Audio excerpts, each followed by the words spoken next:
Sebenarnya namanya Asian Championship apa AFF 2024 sih? Kalau aku di briefnya di sini sama atasan-atasanku ya sebutnya AFF Gitu gitu. ya. Atasan-atasan lu banyak banget ya. Kita Oh, kayak udah banyak. dicumpret banget gitu. Kalau kita ngomongin Myanmar sama Laos, logiknya dalam bicara tentang statistik atau pemain atau kapasitas, Myanmar kan sedikit lebih unggul. Kalau kita bisa menang 1-0 di kandang Myanmar, menghadapi Laos yang barangkali secara kualitas tidak lebih baik dari Myanmar di kandang sendiri, ya nggak salah juga kalau Sintayong akan bereksperimen.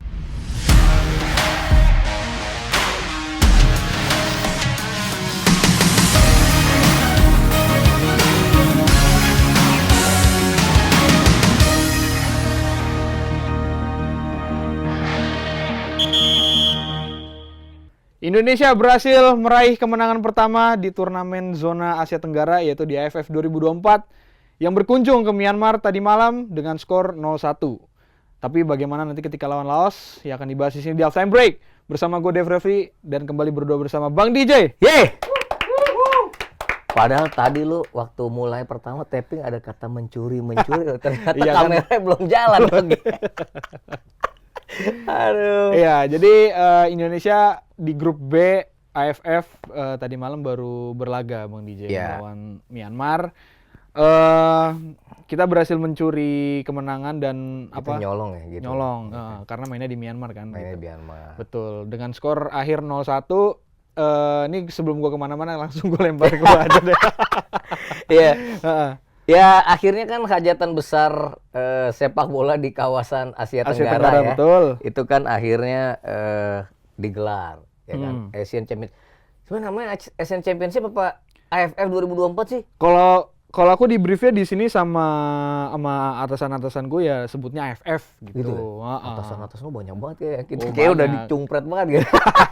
Nggak, soalnya tadi pas gue jalan ke sini, Bang DJ Asian Championship. Iya, tapi AFF 2024. Sama aja lah udah. Yang mau kita bahas gitu kan. Ya. Dan sebenarnya sebelum grup B bermain tadi malam di grup A sudah bermain juga kan. Ya kan? Dan yang paling sensasional lawatan gajah perang ya kan Thailand ketika menghadapi Timor Leste berakhir dengan kemenangan 10-0. Sementara serius tetangga serumpun kita Malaysia yang katanya menggunakan 7 atau 8 pemain naturalisasi. Ya kan? Katanya ya. Gue nggak nonton laganya sih. Sama, gue juga ya kan? nonton. Ya bawa pulang 1 poin sih. 1 poin aja? 1 poin. Cuma lawannya Kamboja gitu. Jadi ini katanya di para pecinta sepak bola di negeri tetangga itu pada ribut gitu loh. Gimana lu mau bersaing sama Indonesia? Ya kan? Sama Kamboja aja seri 2-2. Tapi ya itu kan laga pertama. Selalu ada sulit lah di laga pertama. Dan itu juga yang gua rasa menghinggapi timnas kita kemarin di Stadion Tuna ya, di kota Yangon di Myanmar. Tapi seperti yang lu bilang, Dev, akhirnya kan memang kita sama-sama tahu bahwa yang dikirim atau pemain-pemain yang dipilih untuk berlaga di turnamen ini adalah pemain-pemain yang secara usia masih cukup muda. Bahkan kalau nggak salah kita 20 tahun sekian ya average. Ya artinya memang sering dibilang bahwa ini adalah pemain-pemain under 22 yang memang tidak hanya bicara tentang target ya juara itu kayaknya ditepikan, tapi lebih ke memberikan jam terbang, memberikan kesempatan untuk bisa mengembangkan diri di level senior. Iya, supaya bisa menghadapi mungkin ada turnamen-turnamen terdekat ya seperti SEA Games, dan juga bagian dari regenerasi timnas kita yang biasa kita lihat. Dan kalau teman-teman atau sobat Kompas, sobat halftime break kemarin nonton juga sebenarnya kan ya mungkin ada yang gini kan Dev. Ini kebetulan nih. Gue kan jam kerja pulang nggak nyampe nih ke Cibubur ya kan. Gue parkir di Tebet tuh. Ya sambil makan. Nonton gitu. Dan rame, gue nggak bilang itu nonton bareng, tapi sambil makan ada nonton, tayangan ya. Kan? Ada yang nyeletuk. ini kayaknya beda nih sama yang biasa kita tonton nih kayak pemainnya gitu. Ya itu tadi bicara soal ekspektasi, ya kan? betul, iya. Lu nggak bisa ngelihat atau mengharapkan sosok Tom Haye di pribadinya Arkan Fikri gitu, betul. ya kan? Ya barangkali nggak, kita bukan bermaksud mentertawakan, tapi memang ya kualitasnya memang masih jauh, jauh. Tetapi ada hal yang positif, Dev, kemarin ya. Ketika kita melihat starter timnas Indonesia menghadapi Myanmar, di starter aja 3 pemain belakang itu debut loh. 3 pemain dengan 1 kiper ya. Cahya Supriyadi. Ya. Siapa namanya? Cahya Supriyadi kan? Cahyadi atau Cahya Supriyadi Ya. kurang lebih itu dari Starter itu dia debut. Kemudian Kadek Arel, Doni Tri, ya kan? Ferrari, ya. Kemudian di tengah Arkan Fikri, kemudian si Faris, ya kan? Kemudian Arkan Kakak. Arkan Kakak juga baru mencatat debut pertama kan? Pemain-pemain mudanya ya. Mengenakan seragam senior timnas di laga internasional. Ya. Dan kalau gue lihat apa yang ditampilkan, paling tidak gue ngomongin yang 3 lah ya, Doni Tri, kemudian si Cahya dan Kadek Arel yang bermain 90 menit. Oh iya, mereka 90 menurut menit. gue sih ya ini menjadi pengalaman tersendiri gitu loh, dan gue nggak bilang nilainya bagus-bagus amat, tapi juga nggak jelek gitu ya, nggak jelek. Tapi bagaimana 2 pemain ini kemudian yang di belakang, pemain belakang dengan Muhammad Ferrari, mereka mencoba membuat chemistry yang baik, itu menurut gua suatu yang perlu diapresiasi. Meskipun pada babak pertama mungkin 2-3 kali Myanmar dapat peluang yang ada satu tuh yang di cross ke tengah tuh, loh kok back biarin, ya kan, lepas. Kiper juga maju nggak dapet, untung bolanya melempeng ke sebelah gawang kan. Ya, melebar lah. Gitu. Jadi ya kalau gue pikir ya ini hal yang luar biasa yang diberikan seorang Sintayong. Apalagi kalau lu ngomongin kiper, ternyata gue baru tahu ya, ini bukan Liga 1 loh. Dari kampung gua Bang DJ. Bekasi kan? Iya kan? Gile. Ya, artinya itu yang kepercayaan luar biasa loh. Iya kan? Ya gue nggak bisa nyamain dia dengan Martin Pas Hernando, iya kan, dengan Nadeo. Ini masalah jam terbang deh soalnya kan.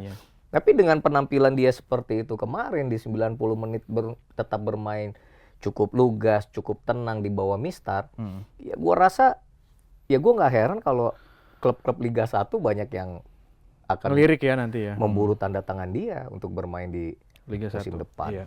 Kalau gue sih ngelihatnya itu, belum lagi ya komposisi yang dimainkan kan selain Muhammad Ferrari yang biasa main, yang sudah sering dipanggil di timnas senior, di starter kalau pemain yang pengalaman Marcelino Ferdinand dan Pratama Arhan yang diberikan menit dari awal gitu oleh Sintayong, dan bermain di kandang lawan di pertandingan pertama ya selalu agak punya kesulitan tersendiri. Iya, kalau gua sih, apalagi match pertama juga kan Bang DJ. Biasanya match pertama kan suka susah ditebak lah, maksudnya banyak banget faktor X yang belum diperhitungkan sebelumnya lah gitu. Ibaratnya gitu. Kalau menurut lo gimana?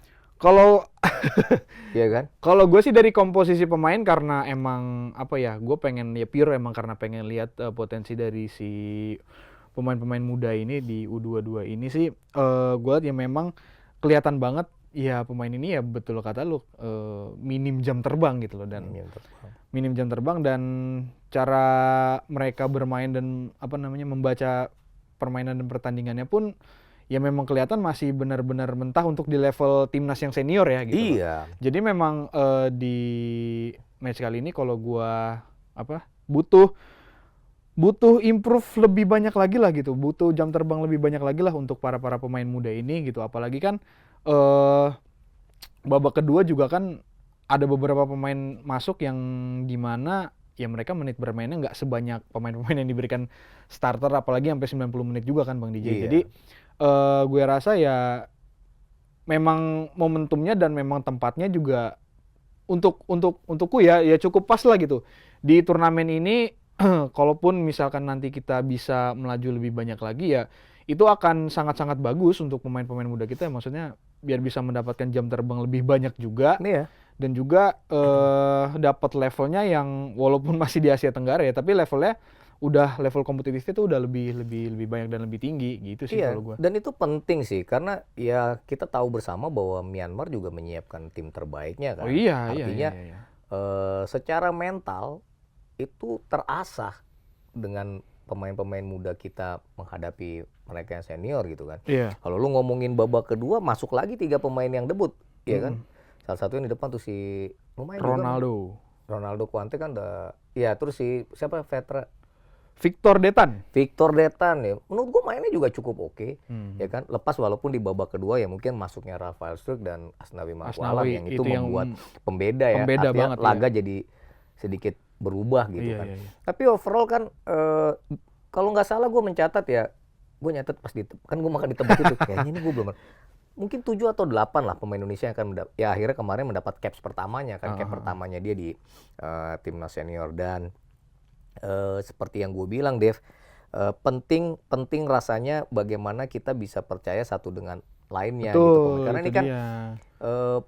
pemain-pemain yang mayoritas baru, ya kan. Lepas tadi ada Marcelino Ferdinand, ada Muhammad Ferrari, ada Pratama Arhan, ada Asnawi, ada Rafael, ada Hoki Caraka juga. Oke, ya. Tapi kan yang lain kan artinya ya gue nggak tahu ya, kalau gue ngelihat gue nggak ngelihat mereka demam panggung sih, cuma memang koordinasinya, chemistry-nya belum tumbuh secara Iya, sempurna. karena baru main pertama juga kan ini skuad Bang DJ gitu. Iya. Jadi Dan ya. kadang-kadang ini juga ya, gue ngelihatnya hal-hal yang basic juga masih kayak misalnya kontrol bola yang kontrol, salah ngebuang bola, salah long pass ya gitu-gitu ya masih banyak yang perlu ngedribblenya diperbaiki. Iya. kejauhan kayak gitu kan. Rendang gue sampai hampir loncat tuh kemarin gue. Ini kenapa sih kayak gitu kan. Tapi paling enggak yang gue lihat memang sekali lagi ya, ekspektasi mungkin kita memang tidak terlalu tinggi lah, ya kan. Iya. Kita tetap berharap bisa juara. Itu ya. Tapi mungkin gua sangat menyenangkannya gini sih. Kita pulang menang. Iya 1-0, betul. 3 poin. Dan ya sebelumnya kita ngomong bahwa kita memang punya sejarah dengan Myanmar di Piala AFF. Itu bagus. Belum pernah kalah. Dan gue cerita sama lu kan kemarin kan, kita 2 pertandingan terakhir clean sheet dan ini juga Clean sheet juga. clean sheet lagi. Iya. Sayang kita nggak nyetak gol di 10 menit pertama. Kalau gue bilang 10 menit pertama kita bisa 2-0, gue bilang kan, tapi ya ini 1-0. Iya. Ya kan. Tapi kemarin tuh ada tuh, ya Apa? kan golnya kan diawali dengan Lemparan. iya. Ini gue yakin nih, ini yang ada di restoran itu tuh kemarin tuh. Iya. Ini kayaknya emang dia bilang, ujung-ujungnya golnya kayak gitu lagi bang, kayak gitu kan. Mas Mbak gitu kan. Di dalam hati gue nggak mau ribut situ kan. Lagi makan nonton ya. Ya syukurlah ujung-ujungnya gol ya, daripada ujung-ujungnya kita kalah. Ya kan, ini udah bagus ya. Dan itu yang senjata andalan. Dan gak cuma Pratama Arhan loh. Robi Darwis. Keren ya. Gue baru ingat dia juga punya lemparan jauh yang bagus juga. Ya kan? Iya. Gila, jadi kita udah tuh nomornya kayak 2 kali lipat gitu, yang 1-12, 1-24. Iya kan, jadi kan sempet tuh yang Robi Darwis umpan ke kotak penalti disunduk sama Kadek Arel, cuma ketangkep lah ya. Iya. Ketangkep kena tiang. Ketepis Ya. Kayak gitu. Ya lu hasil yang perlu disyukuri. Iya betul. 1-0 ya kan. Di laga perdana yang nggak mudah. Ya kalau tetangga kita main ke Kamboja seri, kita menang lawan Myanmar 2-2. Iya. Nah, cuma memang Vietnam itu yang perlu menang 4-1. Menang 4-1 nih lawan yang akan kita hadapi nanti gitu. Ya, kan? Ya Vietnamnya juga timnya tim utama kayaknya itu Bang DJ, serius banget tuh. Tim serius ya biar. Kita juga serius. Iya, tapi kita serius untuk menyiapkan regenerasi. Betul. Ya enggak, maksudnya kan apa ya, ini cuman pikiran liar gua aja sih. Apa liar? Liar kan di pikiran aja. Iya sih, yang penting perlakuan. Betul. Jadi kita pulang ke tanah air tuh. Nanti hari Kamis akan menghadapi Laos Bang DJ. Iya kan? Tapi kalau ini maaf ya, nih lapangannya jelek banget Bang DJ kemarin tuh di Myanmar. Ya. Iya, udah kita biasa ya? juga di lapangan. Gue kemarin waktu hari Sabtu sempet tuh, hari Sabtu atau hari Minggu ya, nonton Liga 1. Gue lupa stadion mana ya. Tapi pokoknya antara Barito Putra lawan PSBS Biak tuh. Oh iya. Lapangannya juga Ya gue nggak tahu apa karena kita biasa nonton liga-liga di Eropa ya. Ya tapi ya udah kita nggak usah ngomongin lapangan deh. Kita akan kembali ke tanah air kan, menjamu Laos bukan di GBK. Oh, mainnya di mana? Di Manahan. Oh, di mana? Di Solo. Solo ya? Iya, Oke. karena GBK ya udahlah fokus dirapikan dirapihin, maintain karena buat yang lebih penting bulan Maret ya kan, menjamu Bahrain. Kalau dia berani datang. Masih harus ada marknya kalau dia berani datang ya gitu. Soalnya sampai sekarang kayak belum ada kabar pasti. Ya, lawan Laos.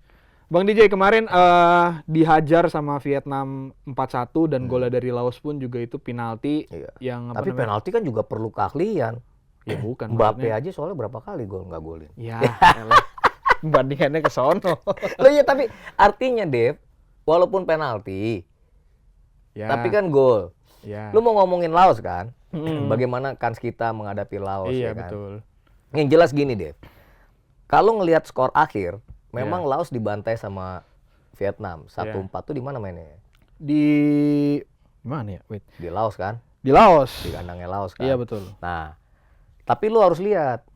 Kita kan, gue emang nggak nonton, tapi gue lihat statistik dan bukan statistik lah, gue lihat hasil akhirnya 1-4. Tapi babak pertama tuh sempat 0-0. Babak pertama 0-0 emang baru terjadi gol itu di menit 50-an. 58 nggak usah. Artinya dalam 45 menit pertama, lepas ini mungkin juga laga pertama, laga sulit, laga adaptasi buat Vietnam. Laos mampu nahan ya. Menahan gempuran para pemain Vietnam. Mereka berarti punya pertahanan yang cukup solid di babak pertama. Kalau statistik kan 70% penguasaan bolanya Vietnam. Artinya ya Laos ini ya namanya secara tim dia lebih lemah dibanding Vietnam. Biasa tim yang kalau lebih lemah tuh akan fokus dengan pertahanan ya kan. 45 menit pertama cukup berhasil 0-0. Ya cuma ya begitu Vietnam dapat 1 gol kayaknya berderet tuh. Jadi golnya kan cepet-cepet nggak jauh ya selisih menitnya 4-1. Nah bagaimana Indonesia menghadapi Laos? Artinya begini, yang pertama, secara peringkat, secara komposisi pemain, gue yakin Indonesia, tim kita Garuda lebih unggul. Tetapi meremehkan Laos itu adalah kesalahan yang luar Untuk biasa. kali ini mungkin enggak ya gitu. Jangan dulu atau enggak dulu lah. Jangan. Gitu. Jangan dulu ya. Kita tuh masuk lapangan tuh nggak boleh meremehkan. Oh iya. Tetapi gue nggak tahu nih apa yang akan ditunjukkan atau disiapkan seorang Sintayong menghadapi Laos. Kalau lu ngomongin tadi kita bicara tentang cap atau kesempatan bermain. 8 pemain sudah dapat. Kalau nggak salah berarti masih ada 7 atau 8 pemain yang sedang menunggu. Iya kan? Ada satunya orang Batak tuh, Pak Pahan kalau nggak salah yang dipanggil ini kan. Kan gue orang Batak, sekali-sekali boleh dong. Boleh. Ya kan? Ini bukan kesukuan ya. Tadi kan gue Bekasi udah. Bekasi, lo kan tadi ngomong Bekasi, iya, ngomong Batak. Nah kayak gitu. Nah, apakah pemain-pemain tersebut akan diberikan kesempatan untuk bermain? Mulai dari starter bahkan. Gue nggak tahu apakah kiper juga akan diganti, dirotasi juga. Karena kadang-kadang kan begini, kalau kita ngomongin Myanmar sama Laos, logiknya dalam bicara tentang statistik atau pemain atau kapasitas, Myanmar kan sedikit lebih unggul. Kalau kita bisa menang 1-0 di kandang Myanmar, menghadapi Laos yang barangkali secara kualitas tidak lebih baik dari Myanmar di kandang sendiri, ya nggak salah juga kalau Sintayong akan bereksperimen. Oh ya. Iya kan? Atau fokus memang mengejar gol di 45 menit pertama. Tapi kalau kayaknya gue akan tetap ya berharap ya, Coach Sin, Hoki Caraka sama Arkan Kakak itu termasuk si siapa tadi? Marcelino. Bukan, pemain penggantinya? Detan. Si Victor Detan. Mungkin diberikan kesempatan starter bermain. Karena gini ya, namanya penyerang, barangkali mereka butuh pecah telur gol itu Pak untuk meningkatkan level kepercayaan diri, ya kan? Dan si Marcelino Ferdinand barangkali bisa ditarik agak ke belakang dikit ya. Atau memainkan seperti yang kemarin waktu Arab Saudi, free roll. Sehingga dia bebas untuk berkreasi kemana-mana seperti itu. Kalau gue sih ngelihatnya itu ya, kalau dilihat komposisi pemain kemarin ya mungkin Ferrari ya tetap perlu diberi kesempatan atau dipercaya untuk menjaga lini belakang ya. Tapi ya kita lihat apakah dia akan Donitri akan dimainkan lagi gitu ya. Ini kan Donitri pemain Persija, mungkin dengan Ferrari juga kalau latihan udah sering bareng ya. Iya. Tapi pemain muda loh, 19 years old kalau nggak salah. Iya kan? Kalau gue sih gitu. Ya gue sih setuju juga ya, apa namanya. Kalaupun nanti lawan Laos main di kandang kita atau Sintayong mau eksperimen ya, untuk di laga kali ini ya gue sih nggak masalah gitu untuk yang kalau gue sih ngelihatnya sebagai referensi lebih lah untuk Sintayong, bagaimana dia melihat semua pemain yang dia bawa di AFF ini, dilihat dari komparasi permainan melawan Myanmar sama lawan Laos untuk menyiapkan komposisi terbaik ketika nanti melawan Vietnam. Iya, karena pertandingan ketiga kita ngadepin Vietnam ya. Iya. Dan itu terbang ya ke sana ya. Betul. Nah, maksud gua ya nggak apa-apa deh kalau misalkan Sintayong nanti lawan Laos mau eksperimen gitu, atau mau apa namanya, tadi yang lu bilang menurunkan pemain-pemain yang masih nunggu apa namanya, caps untuk bermain gitu loh. Iya. Gue sih nggak apa-apa gitu. Tapi gue tetap berharap dan sangat berharap ya kita dapat 3 poin. Oh iya. Karena gini ya, kalau kita targetnya ke final, kita sudah dapat 3 poin, kemudian menghadapi Laos bisa 3 poin, nanti di kandang juga akan menghadapi Filipina, kita bisa dapat 9 poin. Kalau dengan Vietnam, gue nothing tulus lah ya. Iya. Bukan berarti gue bilang kita kalah, tapi memang untuk mengalahkan tim seniornya Vietnam juga, kalau dengan komposisi pemain yang ada saat ini, ya perlu kerja keras. Perlu kerja keras, effort, betul. Ya Nggak kan, mudah lah. itu. Bahkan untuk seri aja, ya kita perlu sangat-sangat bermain dengan tangguh kayak gitu. Tapi ya kita lihat lah.